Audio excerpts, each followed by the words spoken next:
I feel like I always start the podcast with sipping a little bit of a beverage, whatever beverage it is. Maybe it's Beast Unleashed, baby. Maybe it's water. And I feel like it's just become a habit because you need to wet your whistle. You need to be lubed up because, well, wait a minute. wait a minute, dude. I didn't mean lubed up. That's some Diddy shit, all right? And I didn't even mean to say that. I swear to God, never been a fan of Diddy. But here we are talking about lube, first thing back, and feeling healthy as an individual since you guys listened to the podcast, the Friday Morning Betting Show. And if you didn't win a bag this weekend. And if you did, you might be buying some new, you might be sitting listening to this in some fresh new clothes because you made a motherfucking bag. So let's get into it. Hot Pass Podcast on YouTube. We're back on YouTube, okay? So like, rate, share, subscribe to the podcast there. At Furlong Eric _ okay? On all social media platforms, X, Instagram, TikTok. And then while you're there, go to the Action Network. Link is in the bio, all right? We hammered Kyle Larson, and we hammered Chase Elliott. And who was 1-2? Who did we also take live? Bubba Wallace. Who finished third? Bubba Wallace. Bubba Wallace was 35-1. So in any situation, if this ended up going to a late race caution, I felt good to where we were at. All right, so we're going to get into all the bets.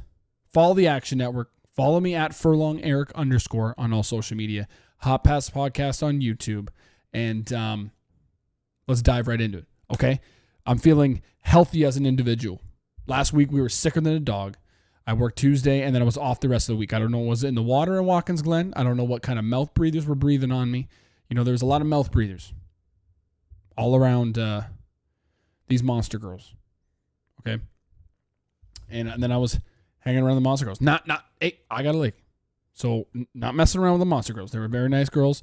One is married. Okay, so we're not fucking around. We don't do that kind of shit. Covering my ass.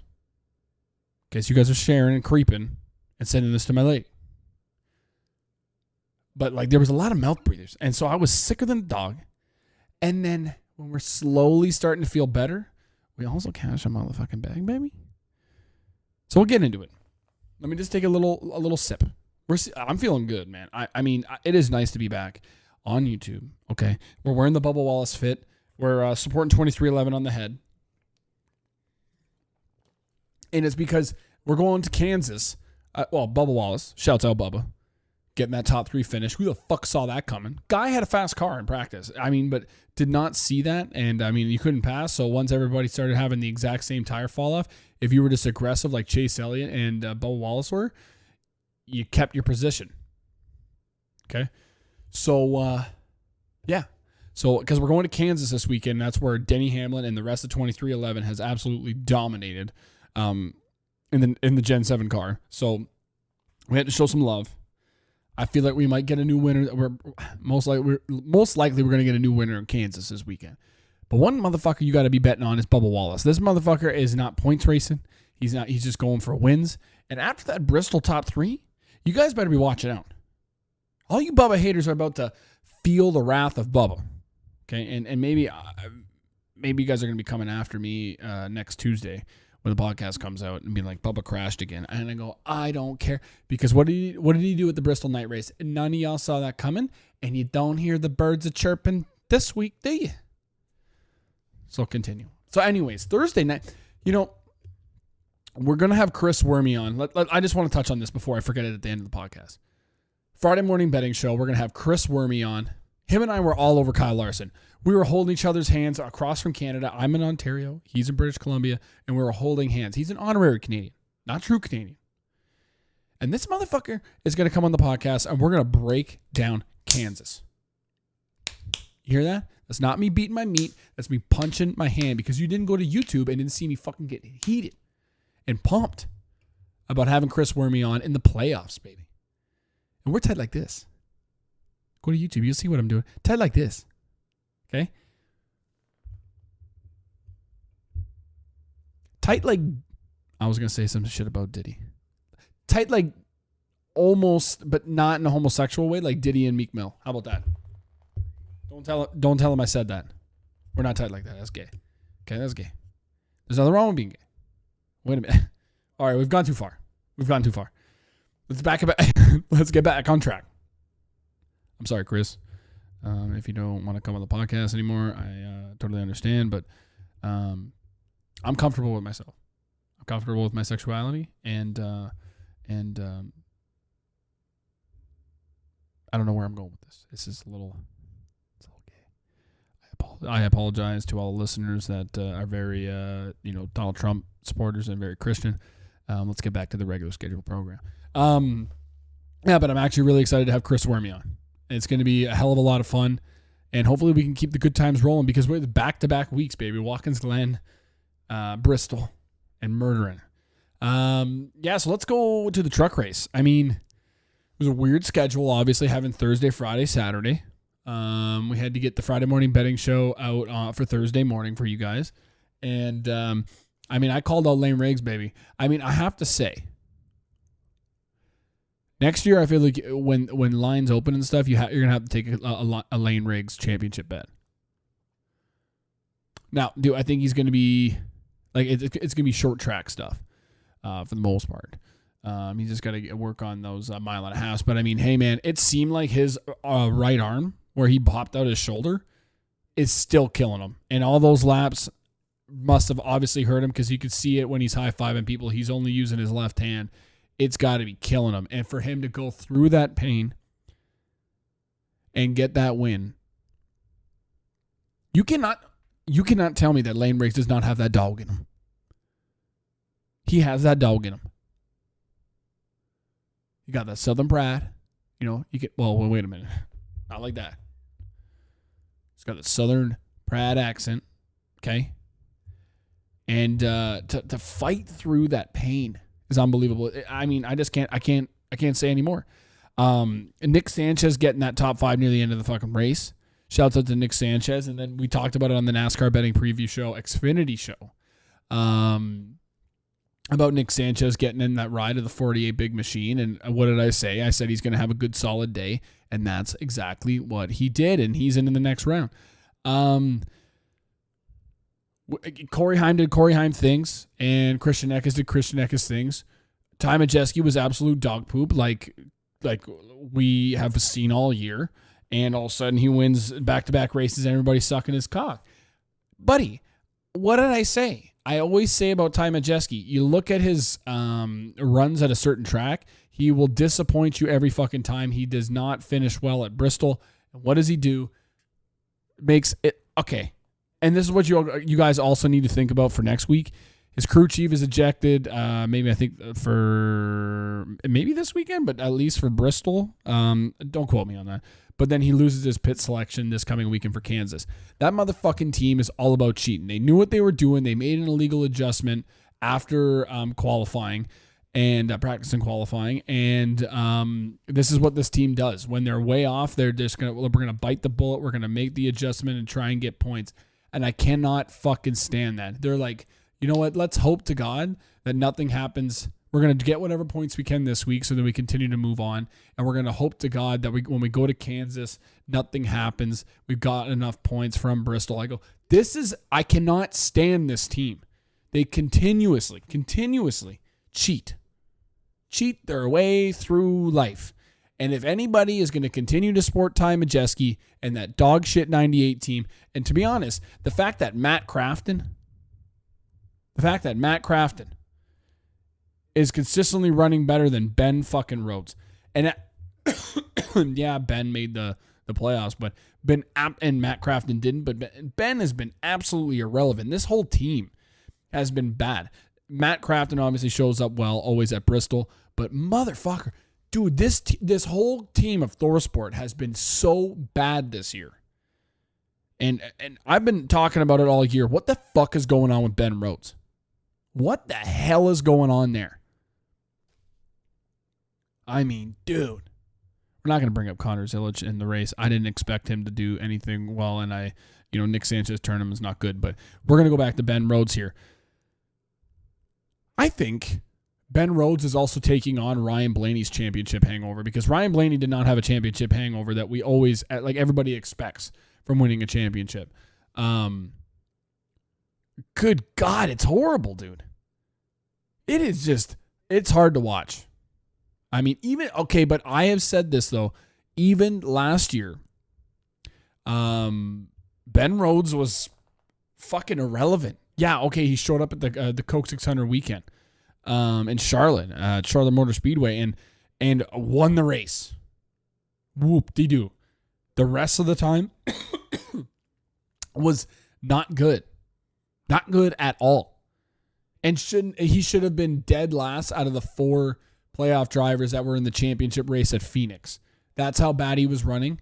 And all the 3 other guys deserved the most to be in there. Now, I'm excited to see how this whole championship format plays out when it comes to getting to Phoenix for these truck drivers, because I'm going to take Nick Sanchez in there.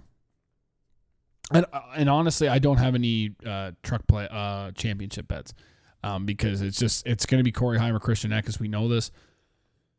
And they're plus 130 or something for betting lines. And you can't take them. It's honestly pick your poison. And we know what's going to be one of them. I think it's going to be like a Nick Sanchez in there. Raja could be sneaky good, dude. I mean, I'm going to tell you right now, if Raja's not on your betting card this weekend for Kansas, I think you're high.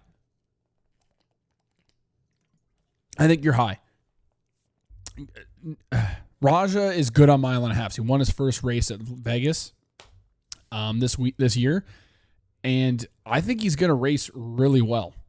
Really, really well at Kansas. I feel like that's his bread and butter. And then having that great, honestly, points day at Bristol puts him in a good spot where he can go race for a win. If he ends up getting a bunch of points in stage 1 and stage 2, then he can race for the win.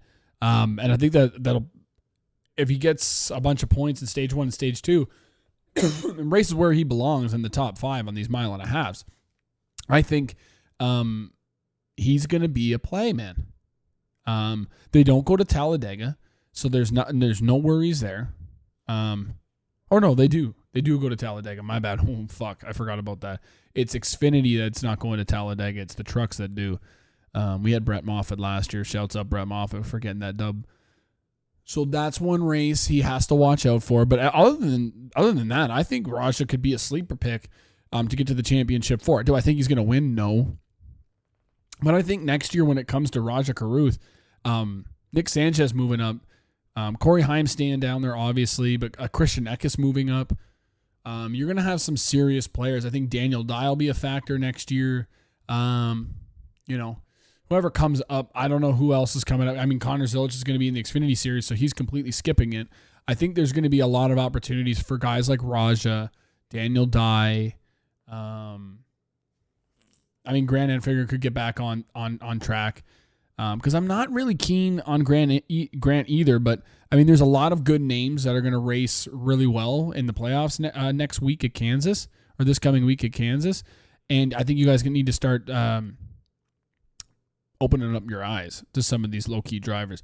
If you want, I don't know what the lines are on Raja Caruth to win the championship, but just a tiny little sprinkle. I think he's a bit of a long shot here, and I think you kind of got to start looking at him. And we're talking about the trucks. Grant Enfinger's going the wrong way. Okay, he was there, and now he's gone again. That number 9 is going the complete wrong way. So hit him when he's hot, and leave him alone when he's ice cold, because, good Lord, Grant, Raja's getting fired up, baby. And then you look at races like for the Truck Series at Homestead. I'm sucking off Raja way too much. I'm sorry, let me back it off. Let me get him out of my mouth. But Raja at Homestead, low-key, great play. And that's still a month away, and we're going to be there. It's still a month away. But just keep that in mind. Also great he's good at Martinsville. Okay, enough. I know I'm biased. I'm just trying to talk as much as possible about the Truck Series and good-ass racing. And we had Lane Riggs. I mean, we hit, 27 units in that fucking race, baby?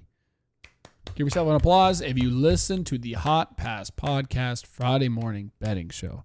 is we cash bags. Truck Series and Cup are our two most profitable. At Xfinity, I get hired to and picked up to do the NASCAR betting preview show for the Xfinity, and they continuously fucking hurt us. Let's go to the rest of the weekend. I think Xfinity was boring as shit. And, dude, I love Dale Earnhardt. Let me just address this right away. I love Dale Earnhardt. And we were kind of tweeting at each other, but not. We weren't tagging each other, but we knew that who we were talking about. I think the Xfinity race was terrible. And I was tweeting about it. And, Dale ends up saying that it was a good race because nobody wrecked each other. Well, okay. You couldn't fucking pass after the end of stage 1. The rest of the race, you could not fucking pass. Definitely in stage 3. You could not pass worth shit at all.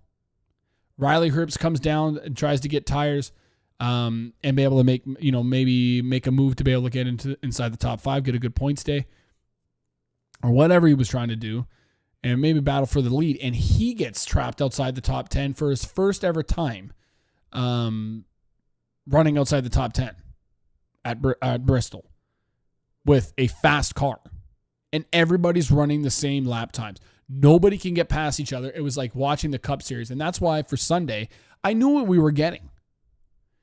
And I'll address, I love Mark from Skybox NASCAR and everybody. It's like, I knew what we were fucking getting. And the only people that knew, it looks like, was Cliff Daniels, Kyle Larson, were the only other two people in the fucking universe that wanted to actually listen to, the temperature was the real factor, and we were going to get the exact same as the last Bristol night race, where it was a fucking snooze fest. And it's nothing against Bristol. It's a great track. It's the cars. And I would say in Xfinity, it has to be the fucking tires that we brought, right? Because Xfinity decides to put on good shows. So maybe it's the wear of Bristol and the repave years ago or whatever. And concrete just lasts an insane long time. So I feel like that might go hand in hand. I'm not a fucking scientist. I'm not Neil deGrasse. Okay. I'm not Bill Nye, but I'm just saying, it just seems like, dude, people were saying that was the same race for the Xfinity Series as last year. Okay. Then we need to make a fucking change. Don't you think? So so we saw that and it was the exact same as the Bristol night race for the Xfinity Series last year. Okay, so then my immediate thought was we're going to get the exact same thing as the Bristol night race because of temperature and shit that we had last year, and we're going to race it the exact same in the Cup Series as well. So I knew it immediately. That's why I said take Kyle Larson stage 1 as the winner, and Kyle Larson's going to make it a snooze fest. And what exactly fucking happened? So I'm not getting mad. I'm just telling you my point, my reasoning, and I get a little loud. Baby. But we knew it was coming. We were hoping. I think everybody in their mind this weekend, whether it's for Xfinity or Cup, you were hoping for what we had in the spring for the Cup Series. We were all very hopeful. But look at 99.9% of the rest of short tracks races that we get in the Cup Series. Mainly the Cup Series, because Xfinity is the premier car. But there's obviously something there that we need to fix, okay? There's obviously something there because it was not good, in my personal opinion. And I'm just, I cannot get behind that. I'm not going to say we're going to go away from Bristol. I'm all over the place here, boys and girls. But let's not go away from Bristol. But we all knew what we were getting because of not this. There we are. We're back. 99% of the fucking tracks that are short tracks, or the races that we have as short tracks, are fucking snooze fest. So you have to expect it. That was probably a once in a lifetime experience at the spring race, because now Goodyear's going to be terrified. And I listened to Denny talk about temperature months ago after the Bristol race, his Monday show. And I went, okay, so this is what we're probably going to get a regular snooze fest, because and Denny even predicted that the temperature when it comes to September is going to be different than the spring. So expect a snooze fest. And he even psyched himself out and then did not make the adjustment or set the car up right. It sounds like everybody did not set their cars up right, other than Kyle fucking Larson. And maybe William Byron in practice and as well as Alex Bowman. But Kyle Larson, with the talent he has, I got to give him his applause for winning the race. But let's go back to Xfinity. I'm just harping on what we had this weekend because you cannot tell me in Xfinity that was exciting. I think we all got very excited and pumped up because Dale Jr. was racing, right? And the cars were moving around a lot on the track, searching for grip. But like, Cole Custer wasn't pulling away. He obviously did not have the best car. Chandler Smith by far had the best car, okay? And he still could not get past Sheldon Creed. Now, and people are harping on Chandler Smith going up to Sheldon Creed and kind of giving him a hard time for how he was racing him. I go, okay, I understand why is because Chandler has the better car. Okay. And yes, I had money on Chandler, but you have to obviously see that Chandler, the whole fucking race, it was Justin Allgaier and Chandler Smith that had the two best cars. And the one kept getting beat around like a bumper car or a used whore. Okay. Or one of your used socks when you're 14 years old, just get beat around. So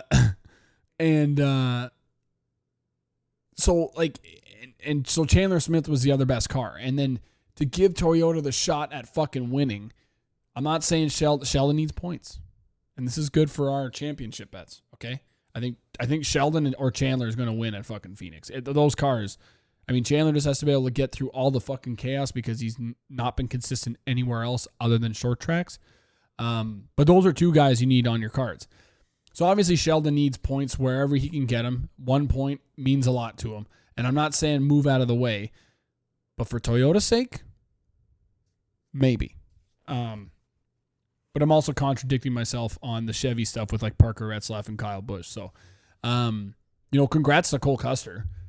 But like nobody could fucking pass each other. Nobody. And we're saying that this race was good because nobody crashed each other. Okay. So then which is bullshit because Justin Allgaier crashed. I guess nobody crashed each other at the end of the race. But when we go to the Cup Series, it was boring and it was an absolute snooze fest.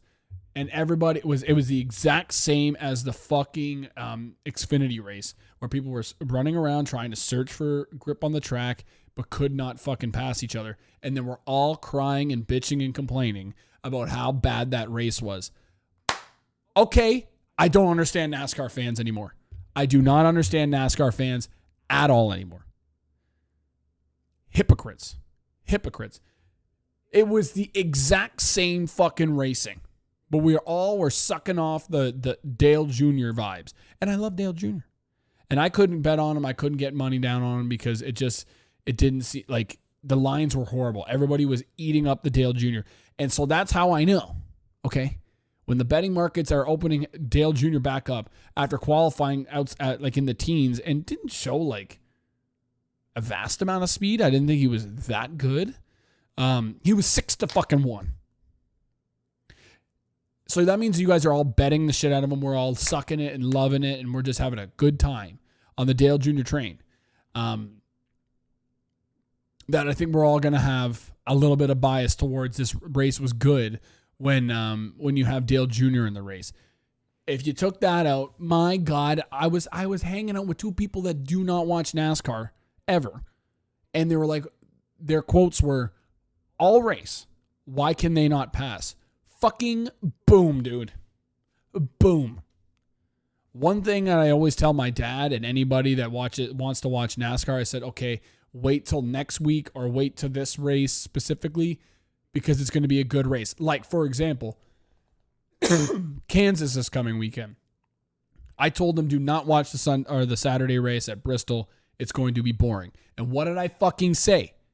Y'all think I just like made that shit up. Oh, we didn't know it was going to be boring. I fucking said it to everybody the night before. I said it on my social media on a video saying, I know it's going to be boring. Do not watch. This is one of the weekends weeks that I'm fucking heated. And there's a reason why. Is because the hypocrisy from Saturday to Sunday is enormous. Absolutely enormous, guys. I'm done on that top. Well, maybe I'm not. because I might bring it up again. But I'm done on that topic for now. You guys have heard my piece. You may not like it, but at the same time, we all have to understand there's a level of hypocrisy here. I have not heard one good, truthful, and honest, without a Cole Custer ticket in their hands, saying that Xfinity race was fucking good and had a good logical reason behind it. Because I've never seen one person on social media say that you could pass. So other than that, where is your point? Where is your point that it was a good race?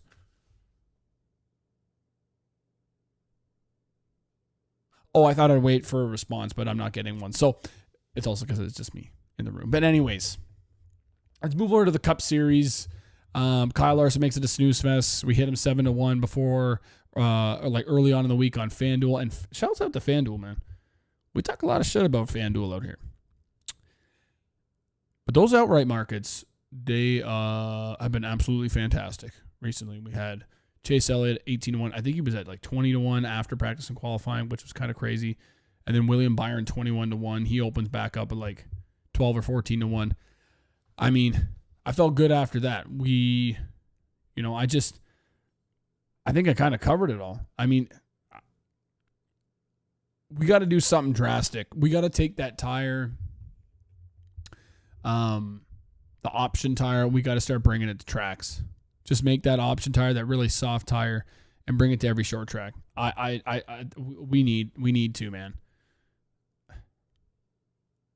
I don't know what, because I think Chase Elliott and Bubba Wallace knew. It's like if you could just drive past people on a restart, get up there, they're not going to be able to fucking pass you if you just hold on to your tires on a long green flag run and just hold it there, because they're not going to be able to pass you. So it's very smart in their eyes. Great moves by Chase, Ryan Preece, we got to give Ryan Preece his flowers.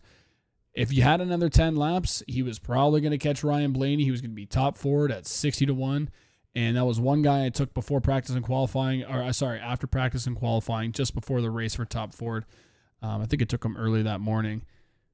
Just is pretty consistently inside just outside the top 10, mid-teens at Bristol. I mean, Chase Briscoe, we got to give Chase Briscoe and the Stewart Haas guys. I mean, Noah Gragson was running around in the mid-teens all day as well. And Chase Briscoe running inside top 5 all day, kind of fell off later on in the race on the long green flag run. But you got to give shouts out to Stewart Haas, man. I mean, Ryan Preece is like the biggest one because he does not have a ride for next year. And I genuinely feel like bad, but obviously it's inconsistencies. But when it comes to Bristol, if he goes down to the Xfinity Series or something, we got to watch out. If he goes to the Truck Series, we got to watch out at Bristol. Because this guy, I can't say kid, he's got a kid himself, can drive at Bristol. If he got that fucking 60-1 for a top 4, that would have been insane. I don't really have much else to say about this Bristol weekend. Started off really hot. I mean, we made another 20-something units or whatever on the Cup race as well. But started off really hot with a great truck race, and then kind of just fell off throughout the weekend, right? I feel like we were just all hyped about it. It is Bristol weekend, and we want Bristol to be I want to go to Bristol next year for the night race, hang out with Ryan from Win the Race, and and bring the lady down there. But it's just, until that we make drastic changes, whether it's the car or bring an extremely soft tire, I can't justify flying down there, getting a rental car, getting an Airbnb, getting the tickets, and going through the motions to be able to go to this track if I'm going to be falling asleep. It's so bad. And it's not Bristol. I'm sure the repave didn't help years ago, but it's definitely not Bristol, and we love that place, and it's a dream. I'll probably tear up when I fucking get there for the first time. So I'm not hating on Bristol. I'm hating on NASCAR itself to be able to fix this issue. It's so bad. Yeah, so, I mean, we go to Kansas this weekend, guys. Chris Wormy's on the podcast Friday. Shouts out to the dog. And it's going to be a good race. So if you guys want early picks, I feel like you have to have Tyler Reddick. I feel like you have to have Bubba Wallace on your ticket. I mean, if Denny Hamlin or Kyle Larson beat you, whoop-de-doo. I think you need top fives on Tyler Reddick's probably going to be like, minus odds. Very short for a top five, but Bubba Wallace top five. If you can get Bubba Wallace plus money for a top 10, I'll take it. I'm going to climb the ladder this week on the Bubba Wallace train. Who should we fade in the Cup Series? Would be a very good question. If you were asking that question. Well, obviously the Stewart-Haas guys. I don't think Chase Briscoe's going to run very well. I think this is going to be one of his tougher tracks. I think it's going to be a very tough round for him. Talladega. I think the Charlotte Roval is a good spot for him. I mean, Briscoe's going to have to do whatever he can to be able to get points in stage 1 and stage 2. Because it is going to be, this is one of where it used to be Briscoe's one of his, he had a good run at the Coke 600 a couple of years ago in the Stewart-Haas, maybe 2 years ago, and ends up crashing out. I think he's going to be really talented in that 19, but I think he's going to have a hell of a time. Guys that they're probably going to be favorites. Ty Gibbs is the only one now. I feel like you could take him to win, but it's those pit road penalties, man. Something about Ty Gibbs and those pit road penalties. It's a consistent thing that keeps biting him in the ass, and that's why he did not make it to the next round. I think Daniel Suarez, stay away. That's a good one to think about. Okay. Daniel Suarez and Chase Briscoe, I would not touch them this weekend. I do not like them. Xfinity-wise, Austin Hill. He's got to get back on that horse. And the first race of the playoffs, I think Riley Herbst, Austin Hill and Riley Herbst, I think I have to be on your betting card this weekend. Obviously, Justin Allgaier and Cole Custer, Chandler Smith are going to open up probably as like some favorites up there. I think Connor Zilic is racing in the race as well. So I'm going to have to see. Obviously, he could go out and get the pole. But it's not a road course. I think there's guys out there that are going to be probably better on mile and a halves at this time. Just wait till next year. I think that'll be the time to be able to bet on him because his odds are going to be extremely short next year and extremely short right now. After that win at Watkins Glen, it's still fresh in everybody's mind. So there will be probably some value out there on guys like Riley Herbst. I say fade AJ Allmendinger at all costs until you go to the Charlotte Roval. Even then, SVG is probably going to win. Ryan Sieg. Sam Mayer needs to get back on it. So there's some guys out there. We'll talk about them. I'm not going to give you all my picks right now, but I feel like a Riley Herbst, I think a Sam Mayer is going to be a bit of a longer odds. So I'm going to take Riley Herbst and Sam Mayer at this point, and maybe some Austin Hill out there, okay? So Tuesday nights, I think those lines come out on Caesars, and then so probably like Wednesday morning, those lines will be out. So follow me on social media at @FurlongEric_ to see any of those plays. And Truck Series. Lane Riggs could be a top 5. I'd have to see what his lines show up on a Wednesday night, Thursday morning. Because of that back-to-back wins, it's probably going to make him a short price. Raja Karuth is the fucking play, and Taylor Gray. Those are my two guys, Raja and Taylor Gray, going to need a good points day, and I think they're going to be able to get it done. Those two, Taylor Gray is a guy that you got to take top 5 and top 3, and those outrights, I don't know if that win is coming. But his odds keep drifting out because he hasn't gotten the win yet. It's just like Sheldon Creed. So those are the guys. Okay.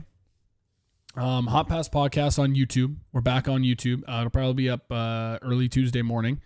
If not, it'll be Tuesday evening. And then, so like, rate, share, subscribe to the podcast there. Comments, all that kind of shit. Always help out the podcast. And then Hot Pass Podcast, wherever you get your podcasts. Apple, Spotify, wherever. And leave a 5-star rating. Don't forget to leave a 5-star rating. That always helps us out. It helps us get sponsors. Keep sharing the podcast with all your friends. Go to @FurlongEric_ on all my social media, X, Instagram, and TikTok. And then a link in the bio for the Action Network, wherever you find me, is where you'll see NFL bets, NASCAR Cup Series early lines that I take, and the final betting card. And don't forget that the Hot Pass podcast is Tuesdays and Fridays. We're switching it up from Mondays to do Tuesdays and Fridays at 5 a.m. Eastern. Friday morning betting show has the Truck and Xfinity Series exclusive. And then about maybe 30 minutes before the race for the Trucks and Xfinity, I'll post the full betting card on my both Instagram and X. So follow me there. And then NASCAR betting preview show every Friday morning. I do the Xfinity full, like a full betting show for the Xfinity on the NASCAR betting preview show. So go check out them on X and wherever you get your podcasts. All right. Good episode. Hopefully I didn't get too heated for you guys and I didn't get all your panties in a bunch. Okay. Glad to be back.